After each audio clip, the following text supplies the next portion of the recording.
não parar, não precipitar e não retroceder. Então dizer para esse cara, sabe quando nós vamos parar? Nunca. Nunca na sua porca vida. E aí pessoal, tranquilo? Então, antes do vídeo aqui quero pedir a vocês para serem membros do canal, apoiar o nosso canal, porque o YouTube está cada dia tirando mais inscritos da gente e também não está mandando nossos vídeos para todos os inscritos.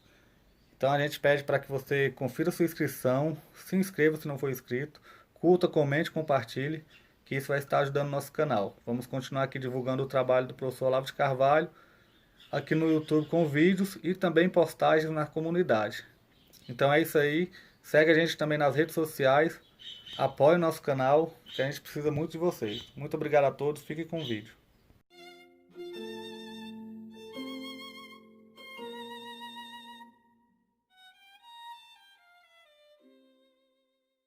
Fazer uma breve análise da situação brasileira no momento.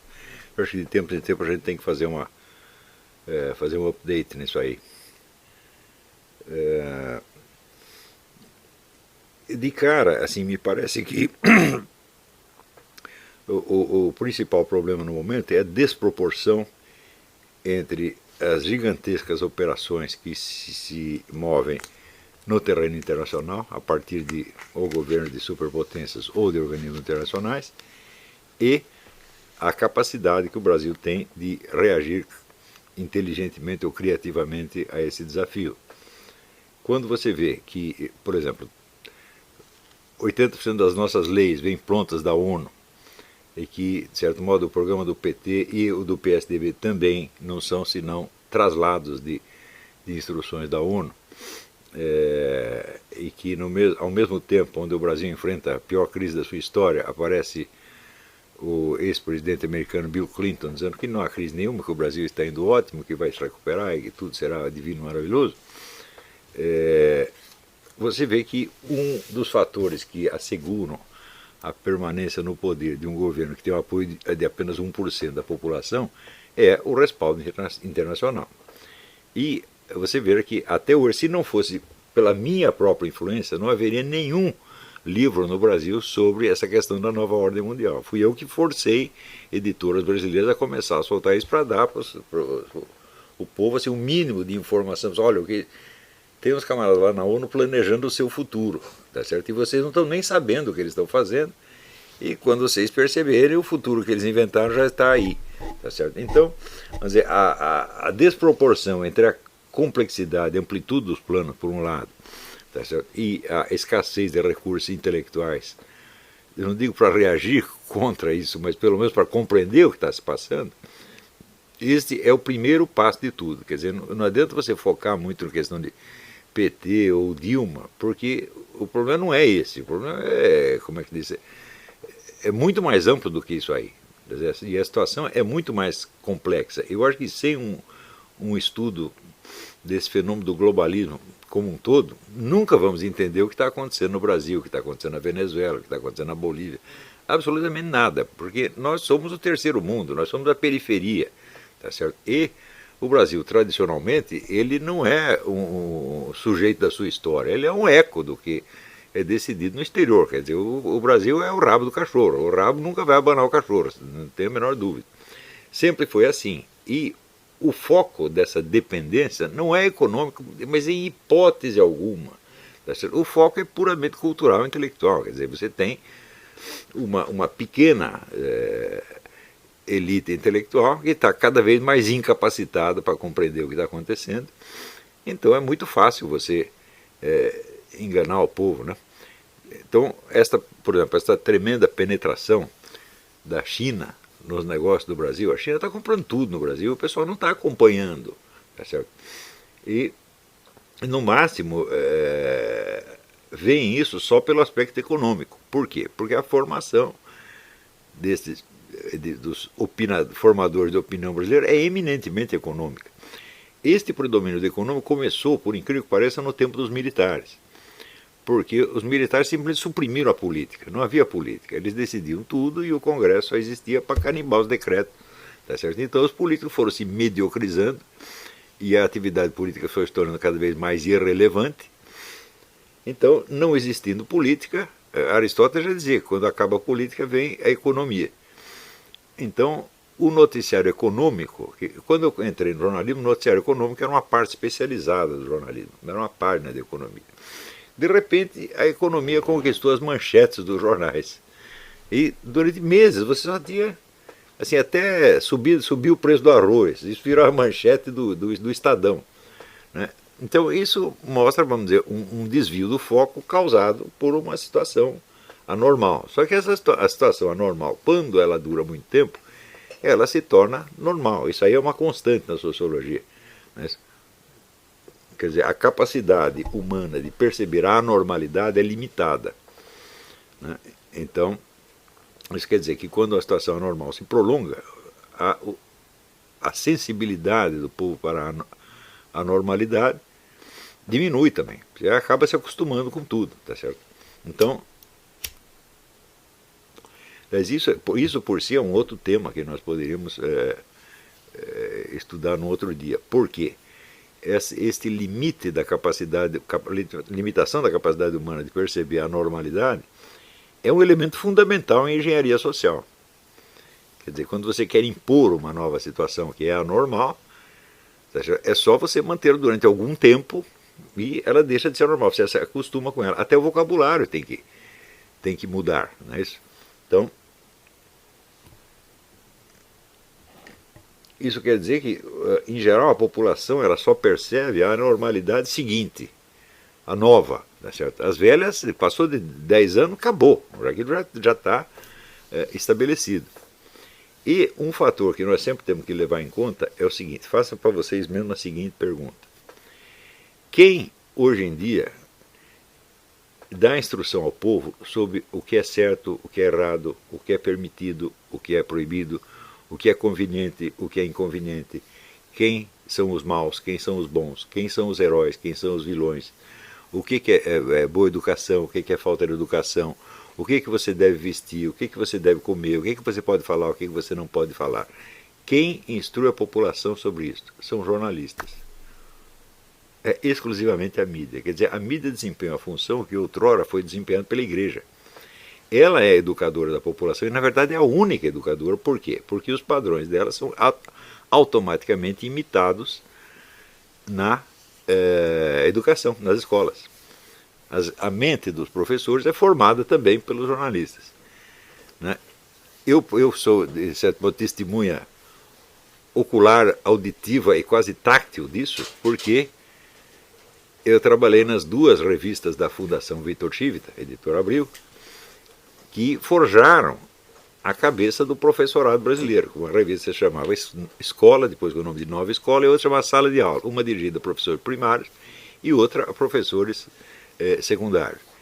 E foi por esta revista, e quase que exclusivamente por ela, que penetraram nomes como Emília Ferreiro, Freinet, esse pessoal todo desconstrucionismo. Esse trabalho levou 20 anos, não foi uma coisa do dia para a noite. Então,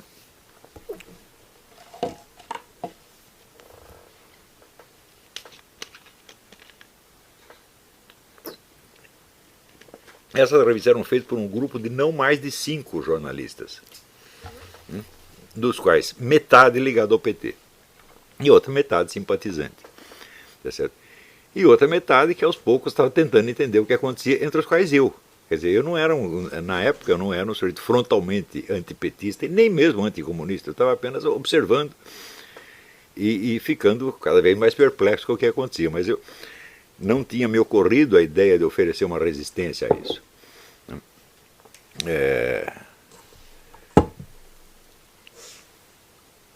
Então, isso quer dizer que se você pegar a classe jornalística brasileira, que se constitui de umas 3.000, 4.000 pessoas, não mais do que isso. Quer dizer, esses são, vamos dizer, os instrutores do povo brasileiro, e tudo o que acontece na sociedade vem primeiro pela mídia, depois passa para as escolas, para a educação, em geral, educação universitária primeiro, e depois vai baixando, até chegar na escola primária. Quando chegar na escola primária, a luta está ganha. Quer dizer que os novos hábitos, os novos valores que pretendia implantar já estão aí, sem ter sido jamais discutidos. Porque o importante neste processo é outro fenômeno que é caracteristicamente brasileiro, que é a uniformidade da mídia. A mídia no Brasil inteirinha, ela diz a mesma coisa. Isso aí, já no tempo que eu trabalhava no Jornal da Tarde, o meu colega, o Rolf Kuntz, dizia que isso era autofagia. O sujeito lê o que saiu no outro jornal e ele escreve a mesma coisa no jornal dele, e assim por diante. Daí um copia o outro copia um. Que é um fenômeno também novo e com o qual a população se acostumou também. Porque se você recuar 50 anos, você vai ver que na década de 50, 60, os jornais eram enormemente diferentes, eles eram concorrentes e eram inimigos. Você tinha, por exemplo, durante a década de 50, você tinha 50, 60, você tinha a Última Hora de um lado, que era o jornal getulista, e do outro lado você tinha a Tribuna da Imprensa, do Carlos Lacerda, que hoje é um jornal decadente, mas na época era de muito sucesso. E era assim, eram os dois extremos que se confrontavam perante o público. Então você tinha realmente discussões públicas. Com o tempo, isso foi sendo eliminado. E a uniformidade da mídia, essa coisa pastosa, todo mundo fala a mesma coisa, foi se tornando habitual. E atualmente eu acho que ela já dura o quê? Desde a década de 80, pelo menos. Não é isso? 70, 80 foi quando começou. E o pessoal também se acostuma a isso. Não é isso? Também o próprio fato de que a função da mídia vá mudando, ele não é percebido pela população. Por quê? Porque o processo é muito longo. E entra aí o negócio da rã. Né? Você vai esquentando a água de pouquinho, a rã não percebe. Então, o povo não tem a mesma condição de acompanhar isso, mas o normal seria você ter aí uns 300, 400 intelectuais habilitados a reparar no que está acontecendo, né? E contar, resumir, explicar ao povo, mas essa turma não existe. Porque a intelectualidade também foi praticamente toda instrumentalizada pelos partidos de esquerda. Aliás, falar partidos de esquerda no Brasil é redundância, porque todos os partidos são de esquerda. Né? O único que não é, assim, oficialmente, é o DEM, tá certo? Mas o pessoal do DEM está mais interessado em conservar os seus mandatos do que em enfrentar uma luta ideológica ou cultural. Eles nem pensam nisso, tá certo? Por outro lado, você precisa ver que um longo trabalho de penetração nos meios militares vem sendo feito desde 1940. Então é importante saber isso. Quer dizer, os partidos comunistas eles têm especialistas nisso aí. Um deles é o nosso amigo Quartinho de Moraes. Quartinho de Moraes é o grande estudioso da esquerda militar brasileira. Você quer ver uma obra em 3 volumes sobre a esquerda militar brasileira já há 20 anos. Né? Então você imagina toda a geração formada pelo Quartinho de Moraes. Né? Por outro lado, uma coisa que você é preciso também levar em conta é que graças à pobreza intelectual reinante aparece a mentalidade doutrinária, que é você é contra ou a favor as coisas em bloco. Tá certo? Então, se você está a favor de uma determinada política, então você usará de todos os argumentos em favor dela. Você fabricará argumentos como um gerador de lero-lero, tá entendendo? Porque o que interessa é estar do lado certo, do lado que o sujeito considera certo. Quer dizer, a noção de uma realidade complexa que tem que ser analisada, que é ambígua, que está mudando todo dia, isso aí para o sujeito chegar até a percepção disso, hoje em dia é quase impossível. Tá certo? Então, foi por isso que durante a década de 90 eu insistia muito com os nossos liberais, sobretudo no Fórum da Liberdade, junto ao Instituto Liberal, que eles precisavam fazer um trabalho de esclarecimento junto às Forças Armadas. Tá certo? Mas acontece que o sujeito é liberal, então ele é antimilitarista, ele tem um tremendo preconceito antimilitar, ele não quer se misturar com essa gente, então os comunistas lá se misturavam e eles ficavam a uma higiênica distância. Resultado, nós não sabemos a profundidade da penetração da doutrinação esquerdista entre os militares. E, portanto, fica difícil, quando o pessoal começou com a história de intervencionismo, intervenção militar, botar as tropas na rua, etc, etc, falar, bom, vocês não sabem quem vocês estão convocando. Vocês estão chamando o cachorro, mas você não sabe se ele é amigo ou inimigo, se ele vai te defender ou vai te morder. Ninguém sabe isso aí. Eu, que tinha uma longa convivência com os militares, trabalhei com eles no tempo do livro Exército na História do Brasil, Eu vivia fazendo conferência no Clube Militar, Círculo Militar de Belo Horizonte, Escola de Guerra Naval, Escola de Estado-Maior. Eu falei, olha, eu perdi o contato com os militares. Eu não sei o que eles estão pensando, mas na época, até a última informação que eu tive, né, o grupo intelectualmente mais ativo que havia nas Forças Armadas era chefiado pelo general Meira Matos, que era um homem destacado no tempo de destaque no tempo da ditadura militar, e que era sem dúvida um intelectual, um estudioso. Era o homem mais feio da América Latina, mas ele era tão feio que ele chegava a ser bonito, né? Mas era um homem inteligentíssimo, agradabilíssimo, foi um bom amigo, né?